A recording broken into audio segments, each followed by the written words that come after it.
Yo, what's good guys? How are we all doing? Are we doing well? We're back again with another video, and this time we're going to return to my controller and camera settings for what I use in game. I think it was back in October when I last did this video, so it's changed quite a bit as the game's evolved, and obviously patches have come out, and certain settings have changed just slightly. So I thought it's a really good time now, obviously in February now, a really good time to come back with my updated settings, what I use and why, and give you a bit of a breakdown of what each thing does and the impact it has on the game.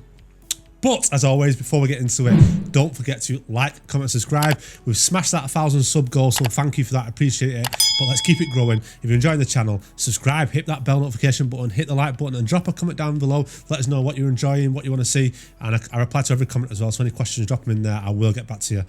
But let's get into it. So we're just on the main menu now on the home screen. You just need to go across to customize, to settings, and then customize controls, and this will bring up the control settings for you, where we're going to obviously talk through what I use and why. In terms of the FIFA trainer, we hide that. You don't want that on. Turn that off. I'm guessing that pretty much everybody's at the stage now where they know how to play the game. We don't need any trainers on the screen. It hinders more than anything now, really. On to the next thing, time finishing. Again, this is one. It's neither here or there. I have it on personally because now and then I do use it. It's really good for finesse shots. If you do a finesse shot and you're green timer, I find it just gives that little bit extra oomph to the shot and that extra bit of accuracy as well on headers and stuff from corners. Sometimes it can help you. But if you're finding you're pressing the shoot button and you're using it by accident and fluffing shots, just turn it off. Honestly, the impact is very, very minor to having it on or off. Also on free kicks and pens, you'll still be able to green time as well. So, but for me personally, I have it on because I do like it being there. It's something I do use, but it can be a hindrance if you are a bit trigger happy and you're pressing the shoot button, pressing it over again and activating it by accident and fluffing your shots. So again, it's personal preference, that one. Next, player switch indicator. For me, some people like it off, some people like it on. For me, I feel like this is a must have on option. You want to see where if you're using L button or L1 to switch player, you want to know where you're gonna go, what player you're gonna control, and it'll have like a little yellow mark above the player. It's the second man, the next player switch indicator, so you know when you're pressing that L1 or LB that you know the player that you're going to control next. If you have it off, it's a guessing game. You can assume which player it's going to be, but you're not going to know without that indication. For me, I don't understand why you would have it off. It's something is there, an extra indicator, an extra element to assist you if you need to quickly swap, especially if you're not using right stick switching. If you are using right stick switching, then you can get away with not having this on, but I combine both. I combine the L1 switching and the right switch stitch. That's a mouthful, isn't it? Right stick switching to make sure that I get the best from both. Pass block assistance, I have this on. You want auto pass block assistance on. The AI is so strong this year. You really need to have any kind of assistance in terms of blocking passes that you possibly can. It's very difficult when you're manual control player to intercept the ball, so having this on will assist you, and obviously let the eye assist you in blocking it and intercepting the ball and cutting the passing lanes. Yeah, you have to have this on, you really do. And with that assistance it does give you. Auto switching, I have air balls and loose balls, must have. There's no other option worth having. Have air balls and loose balls, so it'll switch for units in the air, and with loose balls, for everything else you're on your own. It's you controlling it using L1 stroke LB and right stick switching. Auto movement switching assistance. So what this means is when you switch player or the AI switches for you, it will keep the player it switches to moving in that direction for a short period of time if you have it on low or high. So obviously if you have it on high, it's going to keep them running in that direction that they're going in already for quite a longer period. If it on low, it'll do it for a little bit. If you have it in non, it does nothing. For me, I find non better because I like, as soon as I switched, I generally have the left stick in the direction I want to go in anyway. So I like to have instant control and not be kind of tied into where the computer thinks that your opponent's going to go, or where it thinks it's best assisting you in the direction to go in before it gives you full control. So for me, have it on none. If you are, I'd say, a gold 3, gold 2 player, even maybe gold 1 player and obviously silver players, I would start with low, just so you've got that little element of assistance there. As you get to kind of gold 1 into the elite levels of the game, I would go to none and really get to grips to having full control over the players when you do switch. Jockey, I have assisted. You can have manual, but for this year, I find that assisted really works very well. It'll keep you in line with your opponent where they're moving, especially with the new contextual dribbling being on. The computer kind of knows how the other player's going to get assisted by the contextual dribbling. It will keep you in the right direction and the right kind of area to press and run into your opponent and get the ball back. So definitely assisted this year. Manual. If you go to manual, it feels very much like you're on ice, so it's very easy to move past your opponent by accident. That's why I don't use manual this year. Last year I used manual, but this year assisted is the way to go. Auto flare pass, I have this off. I don't want the computer deciding to do a flare pass for no reason and mess up my move. If I do a flare pass, I'm going to do it myself. I'm going to indicate I want to do a flare pass, which is very rare. It's not something I'm going to use very often. So I have this off. Auto clearances on. In any situations where the computer's going to auto-clear the ball for you, it is generally the danger zones, generally an occasion where you'll want to get rid of the ball and you don't want to take the risks. So if you have this on, it's going to get rid of it, clear it for you in the appropriate situations, as it says. You can have it off if you're really confident and you want to control it and then get rid of it. But for me, I just find that the risk versus reward, like the reward of having low risk and the computer clearing it for you is much greater than you taking the risk of keeping the ball and trying to get rid of it. And especially in the occasions where it's very much instinct basis, it will help you massively.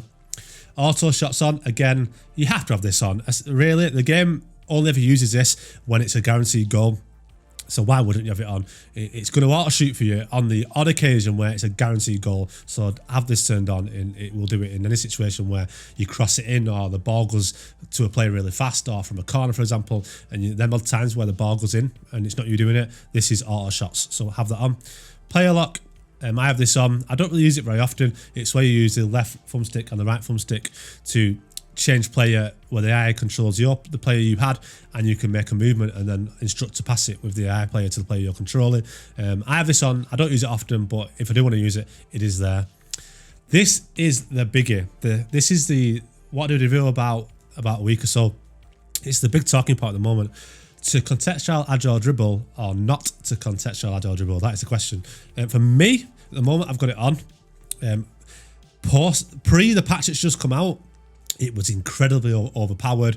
A lot of the pros used it. It was quite low key in terms of people talking about it. It was quite secret to a degree, but now it's come out more and more that a lot of pro players are using it. There's a lot more videos on there. I've got a video on there about it, how it works. Let's do contextual dribbling, how it works with it switched on. So for now, I've got it on. In this new patch, it's just come out this week.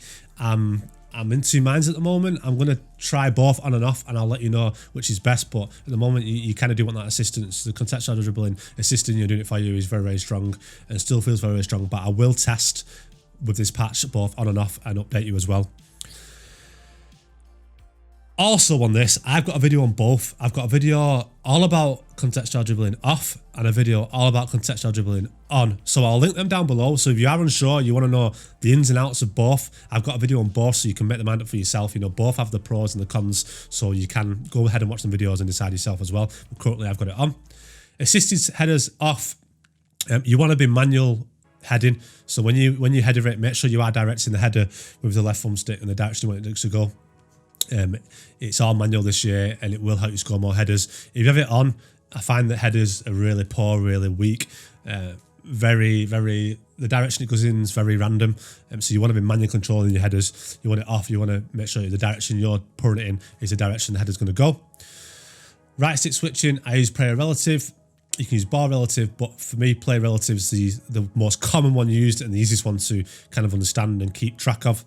So the player you're controlling, you're going to use your right stick in the direction to the player you want to control. So if your player's, for example, in the middle of the park and the player you want to control is on the left-hand side above you, you're just pushing up on the right stick to switch to him, or is below you on the right-hand side, you're going to push it down. If it's on the right-hand side, you're going to push it to the right and vice versa.